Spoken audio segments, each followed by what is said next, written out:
world be cuter than you for a little while. Weeping may endure for a night, but joy cometh in the morning. You may have to do your own hair. You may have to cut your own nails off. I mean, when you really willing to sacrifice. Oh, y'all don't want to hear me. Y'all don't want to hear me. No. Y'all don't want to hear that. Y'all don't want to hear that. You got to be willing to sacrifice, and you got to be willing to serve.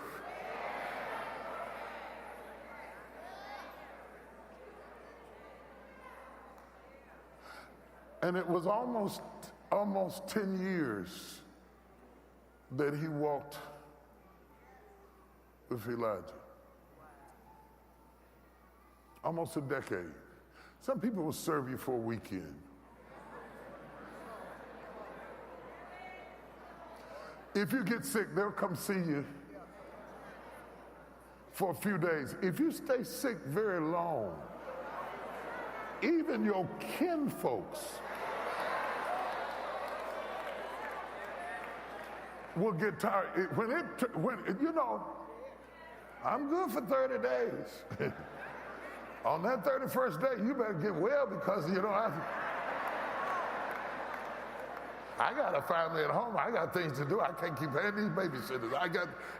I'm praying for you. I believe, Father,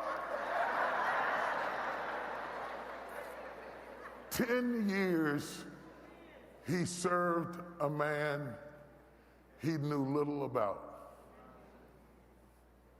In the most personal ways, he took care of him for 10 years. And the man wasn't particularly nice. We do know that. Because Elijah kept telling him to leave. Now, we're living in a time today that people will leave your church over a member. I left because of somebody in a red hat said something smart to me. Back on the 27th row on the right-hand corner, there was a fat lady in a red hat, and she said something smart, and me and my kid left your church. If you are easily offended, you will never be awesome. You have to be strong enough to deal with different types of personalities, to walk into your destiny. People who are easily offended will never be mighty. You can't be mighty and petty at the same time. You gotta decide, am I gonna be mighty or am I gonna be petty? He kept saying, as the Lord liveth, I will not leave thee. As the Lord liveth, I will not leave thee. As the Lord liveth, I will not leave thee. As the Lord liveth, I will not leave thee. What produces that kind of loyalty? Let's do an autopsy on this decade. What produces that kind of loyalty? You know, they do an autopsy when they want to know what happened. What produces that kind in an era where loyalty is hard to find? Is it just good character that does that? I don't think so. I think it's need. Elijah needed a prophet in his stead, and Elisha needed purpose. See, if you don't need to serve, the first time I offend you,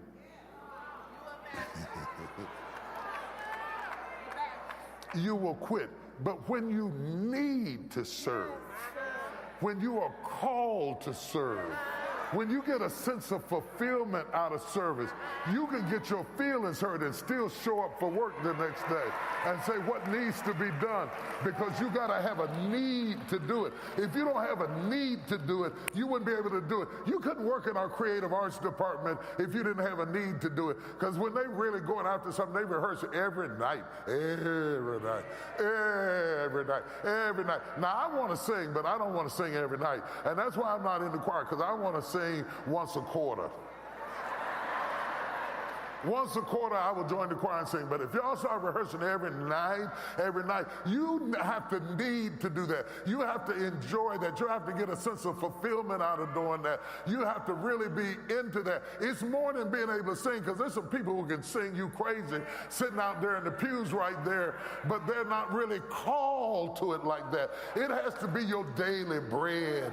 It has to be what excites you and what motivates you. You have to have a passion for it, or it it doesn't work. If you don't have a passion, it's not enough to have a gift if you don't have a passion. I know some gifted people that's in prison. I know some gifted people that are sleeping up under a bridge.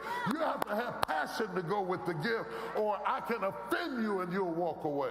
And let me tell you, God will always test your intent by insult. I'm going to say it again. God will always test your intent by insult. Because if an insult can make you quit, you wasn't worthy of the job in the first place. Elijah said, I'm going to stay. I'm going to stay. An autopsy is something they do to find out clues, to find out information that was not revealed another way. They do a forensic analysis to evaluate what is going on. And when they do that forensic analysis, they learn from it. They learn from what is lost.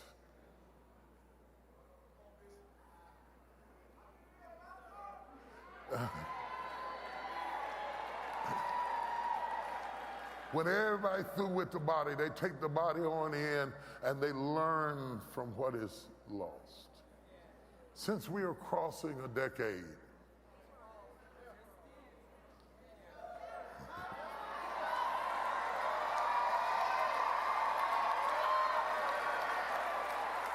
see, we keep having new experiences without doing autopsies on old ones. So we get married again without finding out what went wrong with the first marriage. And so there we are doing again in the second marriage what we did in the first marriage, because the truth be told, we're still married to the first person. So when the second person gets mad or does something that reminds you of the first person, you get mad and flip out in an uncanny way that shocks them, because they don't realize you're not really talking to him. You're talking to the other guy that you were married to before, because you have never done an autopsy on your past to figure out what needs to change in order to really walk in the newness of life. You got a new date, you got a new dress, you got a new house, you got a new name, but that same old attitude continues to live because you have never had the courage to do an autopsy on the past to prepare for the future. There are things you can learn from what you lost. There are things you can learn from what you lost. There are things that you can learn. And so there, we're going to do an autopsy to understand things better. In theology, there's a term called eschatology, and eschatology comes from two Greek words, which means last study. And so as we come to the end of the 2019, and we look back over the decade starting from 2010, let's do a last study, the study of the end of things, the end of an age, the end of the world, the end of nature, the end of the kingdom, the end of an era, the end of a thing. Look back over 10 years in your life. What happened?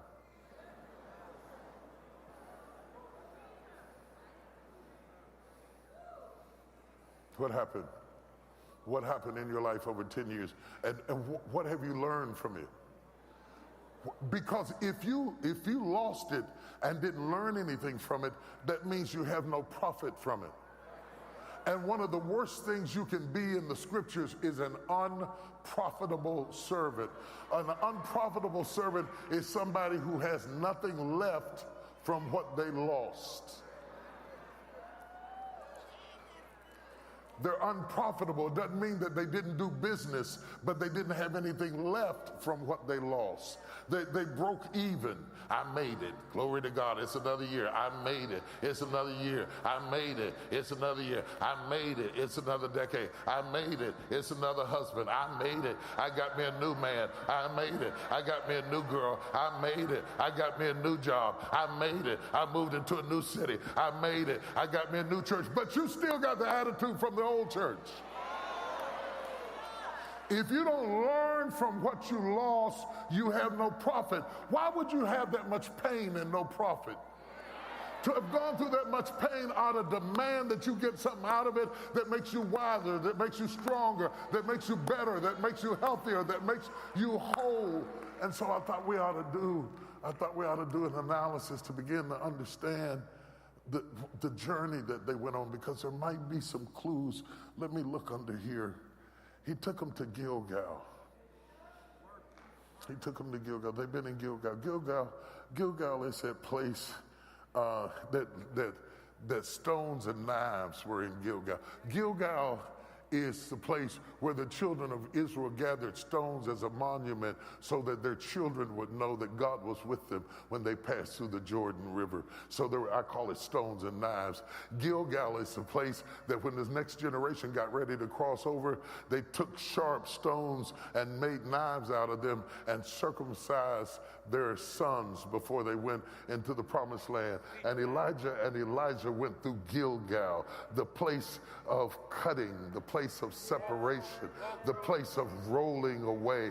That's what it literally means. Gilgal literally means to roll away shame, roll away anger, roll away disgrace, roll away hostility. If you don't roll away 2019, you won't have a 2020. You'll have a January 1, but you won't have a 2020. You got to roll some things away. You got to roll them away to make sure that when they circumcise their men, that means some things didn't cross the Jordan with them. They left something behind. They left some things behind. What are you going to leave behind? Are you willing to leave behind the way you talk? Are you willing to leave behind the way you think about your story? Most people are not, and that's why they never have a new experience, because they never have new language. We think about our lives in decades. I was from the 60s. All the boomers will tell you right now, I grew up in the 60s, child. All the boomers, am I right? I grew up in the 60s. I grew up in the 60s. I don't know. Well, I grew up in the 70s. I grew up in the 80s. We think about our lives in decades, but we plan our lives in days. Very few people have a plan for the next 10 years. So how can you measure how good was the day when you don't have the decade in mind? How can you measure the success of a year if you don't have a long-term goal in mind? Where do you want to be 10 years from now? You evaluate the year, not whether good or bad happens in the year, which is a message the church has been teaching for years. This is going to be your year, and you shout all over the church because you think that nothing's going to go wrong that year. People going to die this year. People going to get sick this year. People going to have car wrecks this year. People going to get on your nerves this year. Things are going to happen to you that's not fair this year. That happens every year. That is life. I'm not talking about life. There will be no magic years where nobody dies. We need people to die. We don't have enough room. There will not be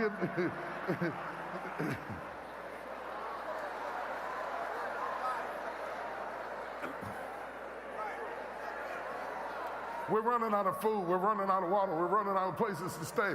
Death is a natural part of life. It's painful. It hurts. I'm not minimizing it, but understand that is going to happen. You are not going to pray death away. It's your family today. It'll be my family tomorrow. It'll be that family the next day. Death is a reality. It always has been. It will be. There will be no magic years as it relates to life. See, y'all don't like us when we tell the truth. And that's what makes us lie.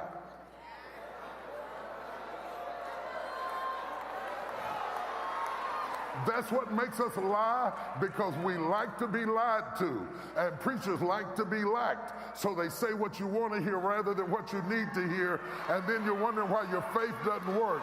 You need somebody to tell you the truth.